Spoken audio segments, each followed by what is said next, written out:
Yeah,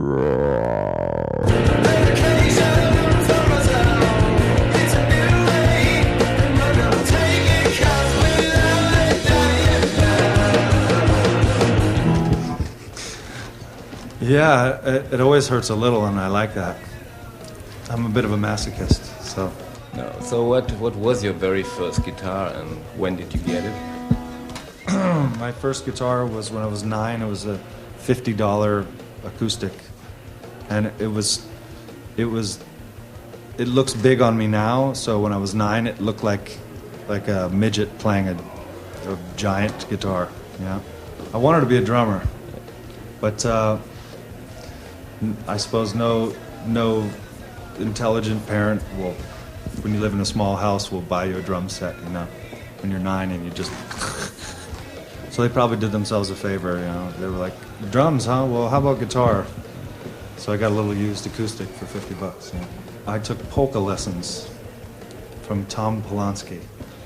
And I don't think he wanted me to get better. I think he just wanted me to take lessons forever.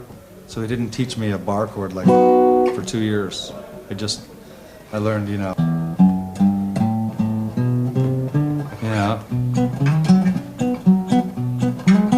I learned all the polka stuff. You have to look to create your own style because that's what this is about.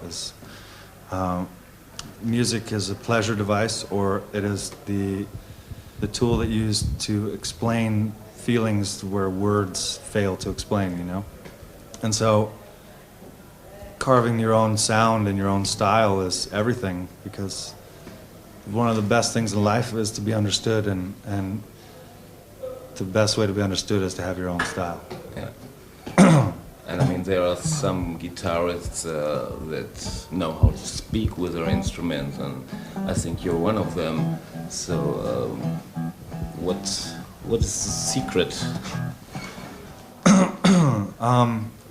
Well, I mean, what I love about music is that it's the only thing I I know of where there's absolutely no rules at all. I mean, I know there's parameters, but they're kind of transparent. They're just guidelines, you know? And so you can do anything. Like, I love to play wrong, you know, backwards, forwards. Like, if I have a guitar riff, one of the first things I do is learn it backwards. Because what if it sounded really cool backwards, and that's such a simple thing, and I'd hate to not know that, you know?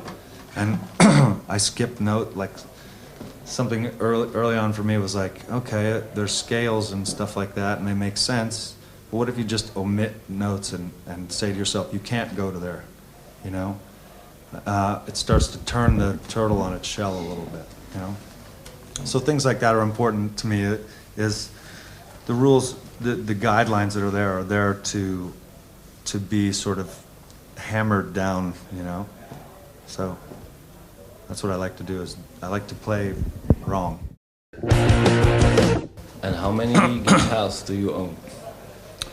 Probably 35. How many of them are customized?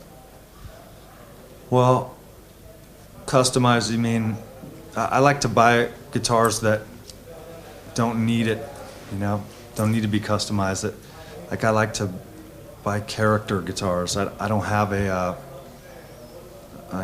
Les Paul, you know. I don't have a Stratocaster. I have weird Japanese guitars, and I have basically a bunch of shitty, you know. Like, I only have a few really nice guitars, and the rest are kind of scarred characters, you know, because I like that scarred individual, you know. When people have scars, they have stories, you know. So I like guitars I don't need to change, you know. A musician and his instrument is kind of a sexual relationship. So do you care much about the look? Yeah, I mean, that's the only thing I care about. So you would prefer a good-looking guitar that sounds shitty? Well, I mean, it can be. That's what I love about guitars, is that they're sort of, you know, I don't think that you need to. The few nice guitars I have, I treat pretty rugged. I treat all my instruments pretty ruggedly because that's what when they're being played for real, that's when they're at their happiest, you know? I mean, those guitars have ghosts, and when you walk by them, they're not to be displayed on a wall. I walk by them and I hear them going, "Oh, pick me up," and to not pick them up is sort of cheating them a little bit, you know. I mean, there's ghosts in all those things. That's why I don't play new guitars really, because there's no ghost in them. They have no stories. And I don't want the stories to just come from me. So the look of it is everything, because they can be set up so they'll stay in tune or put new tuners on them, but the look is, people say don't judge a book by its cover, but that's usually said by people with a shitty cover. So come on, what's the ugliest guitar you've ever seen? The Casio digital guitar, and I have one. It's like the color orange. It doesn't look good on anybody. I think in Kaya's days you used a bass amp. Yeah. Why? Because you're not supposed to, you know. And Just to break the rules. yeah, and because, you know, one of the questions that doesn't get asked very often is, how do you sound different? And it's an easy answer. It's just the doing of it is hard. How do you sound different? You survey what's out there, mix, and then don't do that. And that's basically it. Find what you like that isn't being done out there. And it's just that the delivery of that is what's difficult. But the answer is pretty easy, you know. Kais used to tune down way low, and part of why we did that is because nobody did that, you know. And I remember when the 7-string guitar came out, I felt like, I wonder if we had anything to do with that. You know, people wanting to be even lower. Yeah. And we talked about it a few times, and I remember thinking, like, if we had anything to do with that, those people don't know. They don't know that they already blew it, because it's not just that you would tune down low; it's that you'd be able to do this thing. You'd take these parameters and twist them until they're destroyed and make something new of them. You know, it's not as simple as adding a fucking string. You know, how low can you go? Among musicians, guitar players tend to be regarded as to be most likely the asshole in the band. Does Makes this sense. match your experience? Well, I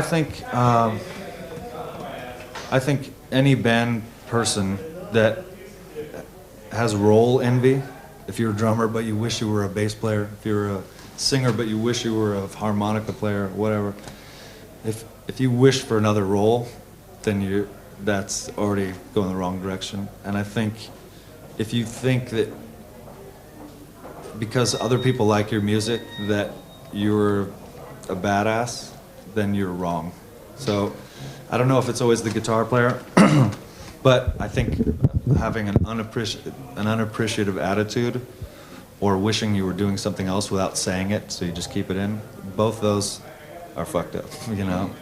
And Yeah. I think too much soloing is, you should just jerk off before you go on stage, and maybe you'll solo less. Yeah, and I mean, Jimi Hendrix is guilty of having inspired millions of young guitar players to wank the shit out of their instruments.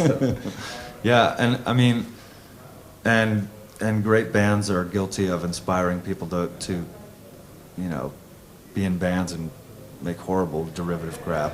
You know, the thing is that a lot of the time people get fixated on the example of an idea. Hendrix, the idea of what he was doing is to be a creative individual and go searching the deepest routes possible, you know, exploring. And it's not copy me and try to play like Hendrix. That's getting fixated on the example of the idea instead of the idea. And I think in modern music, a lot of people are really stuck on the example as if it were the idea. You know, it takes millions of examples to articulate an idea. So don't get caught on the fucking example, would you? You know, it's like, I love Black Flag, but I don't. That doesn't mean I want to Play like rip them Frank off. Jones. Yeah. Greg Ginn was one of them, definitely. He plays the most bizarre and heavy and catchy things, and when he takes a lead, it seems wrong.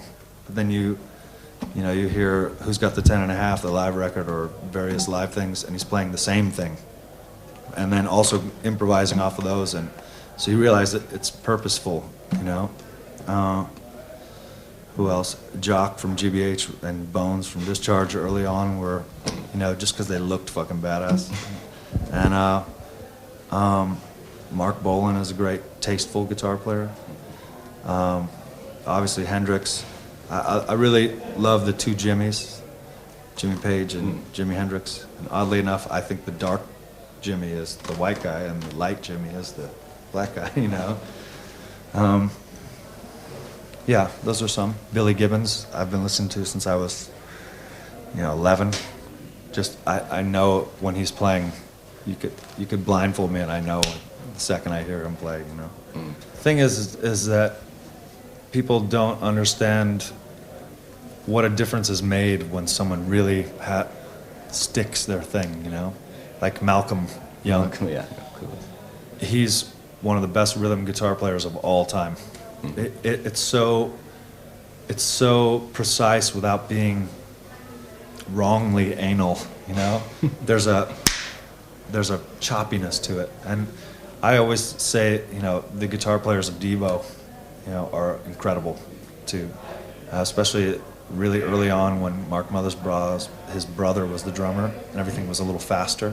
There's all this live stuff, and it's incredible because the precision without being, like I say, overly anal, without the imperfection of trying to be perfect, and really trying to attempt it. People can never be perfect. And so that maniacal attempt to do it is like the beautiful imperfection of it all, And playing in the Screaming Trees, I really learned the joy of trying to stick a rhythm part and hit the same accent, and how you get locked in this trance, The guys in Can, Michael Crowley, and it was great. It's not what you play, it's how you play it. The more difficult thing to do than anyone can practice and be Satriani eventually, but who can play one note and captivate everybody?